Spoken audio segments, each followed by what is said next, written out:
अस्सलाम वालेकुम। शुरू अल्लाह के नाम से जो बड़ा मेहरबान और नयत रहम करने वाला है। आज के लेक्चर में हम डिस्कस करेंगे 1919 का रिफॉर्म, जिसको मॉन्टेगो चेम्सफोर्ड रिफॉर्म भी कहते हैं। हम देखते हैं कि जो 1919 जो रिफॉर्म है उसमें कौन कौन से चेंजेस आए थे 1909 के रिफॉर्म में। इसके बाद नरेशन ऑफ बंगाल हुआ था, वर्ल्ड वॉर 1 हुआ था, फिर 1916 का लखनऊ पैक्ट हुआ था। तो इसका बहुत बड़ा असर था इसके ऊपर, जिसकी वजह से ब्रिटिश ने एक नया अमेंडमेंट कर दिया इंडियन कॉन्स्टिट्यूशनल हिस्ट्री में, कॉन्स्टिट्यूशनल पॉलिटिक्स में। तो वो कौन कौन से चेंजेस थे। यहाँ पे एक चीज़ देखना है कि चूँकि वर्ल्ड वॉर 1 में ब्रिटिश ने प्रॉपरली ब्रिटिशर्स को सपोर्ट नहीं किया। वो रीज़न मैं आपको पहले बता चुका हूँ कि चूँकि जापान जो था वो अटैक कर रहा था डोमेन स्टेटस पर, सब कॉन्टिनेंट की भी एक डोमेन स्टेटस था, मतलब एक सब स्टेट था उसका ब्रिटिशर्स का। साथ साथ में ऑस्ट्रेलिया, हांगकॉन्ग और सिंगापुर ये भी ब्रिटिश के कॉलोनीज थे। तो चूँकि जापान आ रहा था, वहाँ पे अटैक कर रहा था। अब उस अटैक से बचने के लिए हिंदू और मुसलमान ने ब्रिटिशर्स को इतना सपोर्ट नहीं दिया। वो इस डर से नहीं दिया कि हो सकता है कि जापान हमारे ऊपर अटैक कर ले। 60-70 साल तक हम कॉलोनी रहे हैं बरतानिया की, अब मज़ीद हम फिर पता नहीं कितने साल रहेंगे जापान की कॉलोनी रहेंगे। सो इस डर से उन्होंने डिसोबीडियंस मूवमेंट शुरू कर दिया, मुसलमानों ने खिलाफत मूवमेंट शुरू कर दिया, लखनऊ पैक्ट पेश कर दिया, चोरी का इंसिडेंट हो गया, मतलब बहुत सारे इश्यूज़ हो गए थे। इस चीज़ की बेस पर जो 19 का रिफॉर्म था वो कुछ यूँ जो है बन गया। कौन कौन से चेंजेस आए थे उसको हम डिस्कस करेंगे। ऑलरेडी हमें पता है कि the person who was sitting in the British who was the cabinet minister of बरतानिया, वो गवर्नमेंट ऑफ सब कॉन्टिनेंट को डील कर रहा था, रन कर रहा था। शुरू में भी मुसलमानों ने ये डिमांड की थी कि जो सेक्रेटरी ऑफ स्टेट की सैलरी है वो देना चाहिए बरतानिया की गवर्नमेंट से देना चाहिए, ना कि सब कॉन्टिनेंट की गवर्नमेंट से दिया जाए, ट्रेजरी से दिया जाए। इस चीज़ पर बरतानिया ने दो किस्म के बहाने कह सकते हैं या दो किस्म के वो पेश कर दिए, उज़र पेश कर दिए कि चूँकि हमारे पास सेक्रेटरी ऑफ स्टेट के दो काम होते हैं इस वक्त। हालांकि सेक्रेटरी ऑफ स्टेट का एक ही काम होता है पॉलिटिकल एडमिनिस्ट्रेशन करना, जबकि एजेंसी वर्क है जैसे हमारे एम्बेसडर कर रहा है, वो एम्बेसडर का वर्क भी जो है इस वक्त हमारे सेक्रेटरी ऑफ स्टेट कर रहा है। दैट्स वाई हम सेक्रेटरी ऑफ स्टेट की सैलरी जो है वो इंडियन ट्रेजरी से पे कर रहे हैं। यानी दो वर्क होते हैं, एक पॉलिटिकल एडमिनिस्ट्रेशन होता है, एक एजेंसी वर्क होता है जो एम्बेसडर करता है। ये जो एम्बेसडर का काम है ये भी सेक्रेटरी ऑफ स्टेट कर रहा है, लिहाजा हम इसलिए पे कर रहे हैं इंडियन ट्रेजरी से सेक्रेटरी ऑफ स्टेट को। तो लिहाजा अब हम अलहदा कर रहे हैं। एजेंसी वर्क हम हाई कमिश्नर इस्टेब्लिश करेंगे, तो इसमें क्या कर दिया, एजेंसी वर्क में हाई कमिश्नर को हाई कमिश्नर ऑफिस इस्टेब्लिश कर दिया और एक बंदा रख दिया जिसका नाम रखा हाई कमिश्नर फॉर इंडिया, और इसको काम दे दिया कि एजेंसी वर्क एम्बेसडी का काम दे दिया। जो पॉलिटिकल एडमिनिस्ट्रेशन था वो सेक्रेटरी ऑफ स्टेट के साथ रखा, और this person was paid from Indian treasury and this person was paid from British treasury. ये चीज़ चेंज आया। बाकी सेक्रेटरी ऑफ स्टेट के नीचे वाइसराय था, वाइसराय की दो कौंसल थे, एग्जीक्यूटिव कौंसल और सेंट्रल लेजिस्लेटिव कौंसल। इसके 6 मेंबर्स थे, ठीक है। ऑलरेडी वक्त से 6 मेंबर्स आ रहे हैं। अब क्या हुआ, 3 इंडियन मिनिस्टर्स इसमें शामिल कर दिए। 3 इंडियंस इसमें पहली बार शामिल कर दिए गए। तो ये एक और एडिंग हुआ था कि इसमें 3 इंडियंस को शामिल कर दिया गया। सेंट्रल लेजिस्लेचर की तादाद 145 और 60 रखा, मुसलमानों ने 150 और 75 रखा, तो उन्होंने कितना रखा, 145 और 60। यानी लखनऊ पैक्ट में मुसलमानों ने कितना डिमांड किया था, 150 का और 75 का डिमांड किया था। तो लेजिस्लेटिव असेंबली रखा, लेजिस्लेटिव असेंबली को लोअर हाउस कहते थे, काउंसिल ऑफ स्टेट को अपर हाउस कहते थे, जिसकी तादाद 60 थी। अब ये जो दो हाउसेस थे, दो काउंसिल्स थे, इन दो काउंसिल्स को फिर दो हिस्सों में तकसीम कर दिया कि हमारे पास 145 में 104 जो है वो इलेक्ट होके इंडियन इंडियन प्रोविंसेस से इलेक्ट होके आएंगे, जबकि नॉमिनेटेड मेंबर्स जो होंगे, जो वाइसराय नॉमिनेट करेगा, उसकी तादाद 45 होगी। अब ये जो नॉमिनेटेड मेंबर्स थे ये फिर दो हिस्सों में तकसीम कर दिया, ऑफिशियल और नॉन ऑफिशियल। मतलब जो ऑलरेडी ऑफिस में काम कर रहे थे उनको इलेक्ट करेंगे, नॉमिनेट करेंगे, जो ऑफिस में काम नहीं कर रहे हैं उनको नॉमिनेट करेंगे। तो नॉन ऑफिशियल की तादाद जो थी वो 26 थी और ऑफिशियल की तादाद जो है वो 15 रखा। तो टोटल ये बन के 41।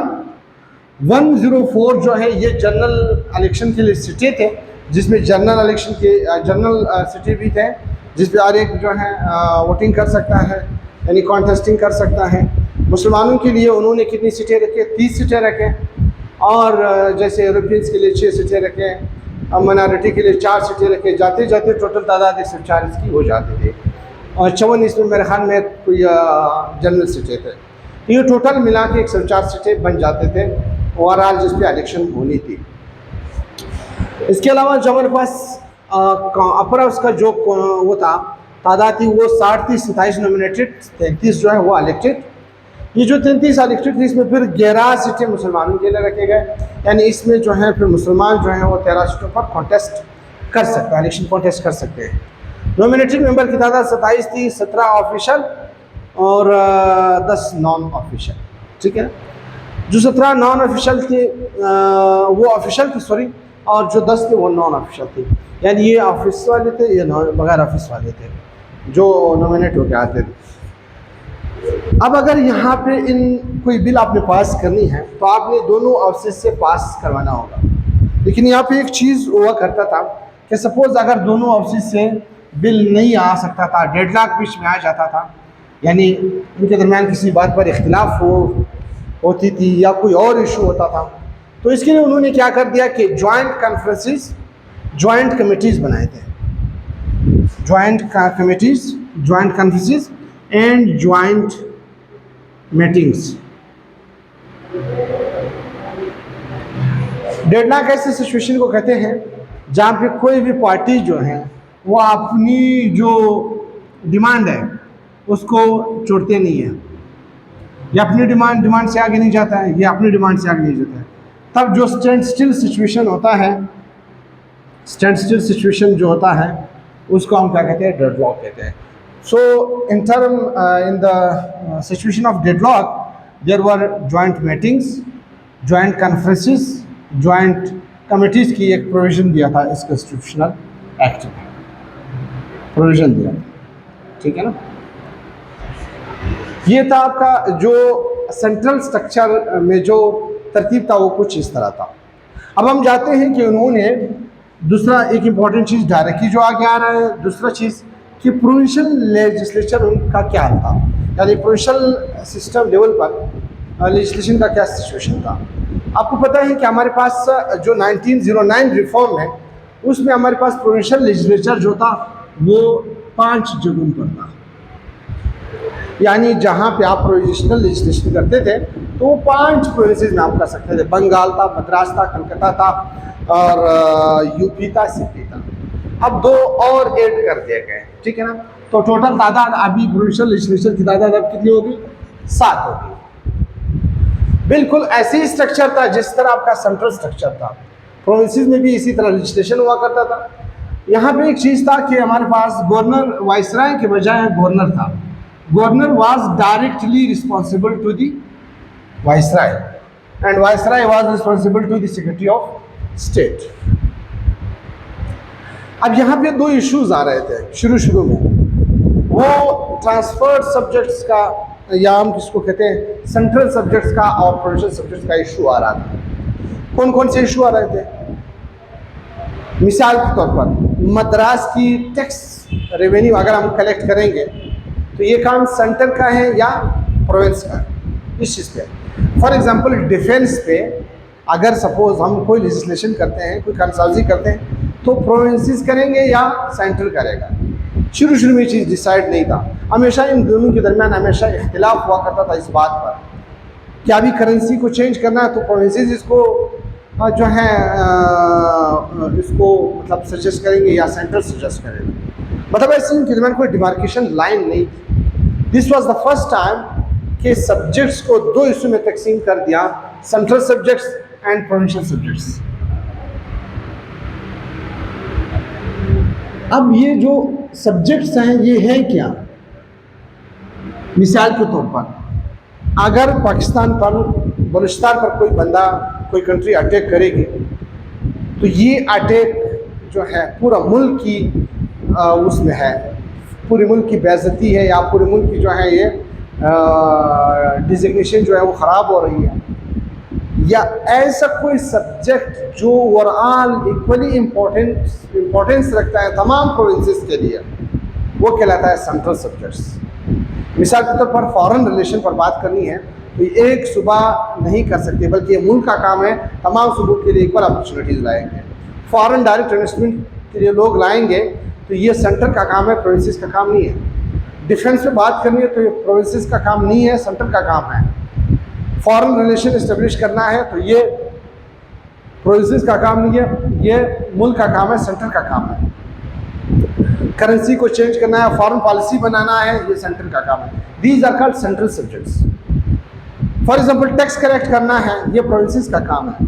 लैंड ऑर्डर इस्टेब्लिश करना है, ये प्रोविंसेस का काम है। किसी मसले से निपटना है, लोकल मसला है, ये प्रोविंसेस का काम है। These are called provincial subjects. So for the first time in 1919 reform, the subjects were divided into two parts, the central subjects and the provincial subjects. The central subjects were those subjects which were of equal importance for all provinces.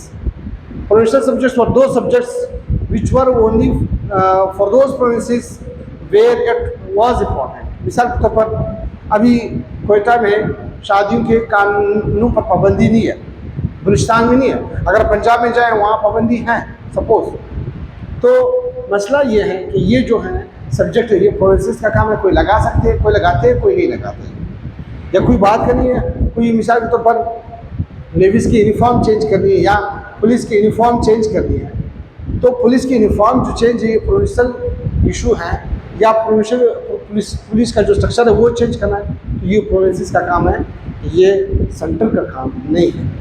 This is provincial subjects. So for the first time, the subjects were divided into two parts, the provincial subjects and the central subjects. अब क्या हुआ कि central subjects तो centre के पास गए, defence, foreign policy, currency, foreign relation, ये सारे उसके पास चले गए, स्टेट बैंक वगैरह वगैरह। अब रह गए central provincial subjects. Provincial subjects को फिर दो हिस्सों में तकसीम कर दिया। एक वो सब्जेक्ट है जो ऑलरेडी एग्जिस्टिंग है, मिसाल के तौर पर एजुकेशन है, टैक्स कलेक्शन है, या फिर आपके पास जो है हेल्थ है, ये सारे डिपार्टमेंट्स जो होते हैं ये प्रोविंसेस के अंडर आ रहे थे। लेकिन अगर खुदा न खास्ता कोई अचानक कोई और इशू आ गया, कोई और मसला खड़ा हो गया, आईटी का जो डिपार्टमेंट है उसको इस्टेब्लिश करना है, ये किसके पास जाना चाहिए? जो ऑलरेडी एस्टेब्लिश्ड सब्जेक्ट्स थे उनको कहने लगे रिजर्व सब्जेक्ट्स। अभी जो नए आ रहे हैं उनको क्या कहलाने लगे? Transferred subjects. यानी जो नया इशू आएगा उसको ट्रांसफर सब्जेक्ट्स कहते। लिहाजा जो रिजर्व सब्जेक्ट्स थे वो वाइसराय, गवर्नर की एग्जीक्यूटिव काउंसिल और गवर्नर, यानी उस पर लेजिस्लेशन जो था वो किसका काम था? गवर्नर और एग्जीक्यूटिव काउंसिल का काम था। Governor and Executive Council will make legislation on the reserve subjects, while Indian ministers will make legislation on transfer subjects along with the governor. Governor और इंडियन मिनिस्टर ट्रांसफर सब्जेक्ट्स पर legislation करते थे, जबकि governor और executive council जो है वो reserve subjects पर लेजिस्लेशन करते थे, कानून साजी करते थे। ठीक है, this was called this two type of legislation in the provinces was called dyarchy. So dyarchy was introduced in the provinces. Provinces को यह अख्तियार दिया गया कि डायरेक्टी को इंट्रोड्यूस करवाया। In 7 provinces provincial legislation introduced, 7 सूबों में ये तरतीब इंट्रोड्यूस करवाया गया। Right? The act provided for the first time public service commission. इस एक्ट में पहली बार पब्लिक सर्विस कमीशन को एस्टेब्लिश कर दिया गया। 47 सेंट्रल सब्जेक्ट्स, 50 रिजर्व सब्जेक्ट्स जो है वो क्या कर दिए गए? वो रखे गए। Statutory commission established to check the government work. Government की वर्क को चेक करने के लिए स्टेटूरी कमीशन इस्टेब्लिश कर दिया गया जो कि वक्तन फ़क्तन गवर्नमेंट को इन्फॉर्म करेगा. So this was all about 1919 reforms. We'll move towards the Nehru report and Delhi proposal in the 14 points. Allah Hafiz.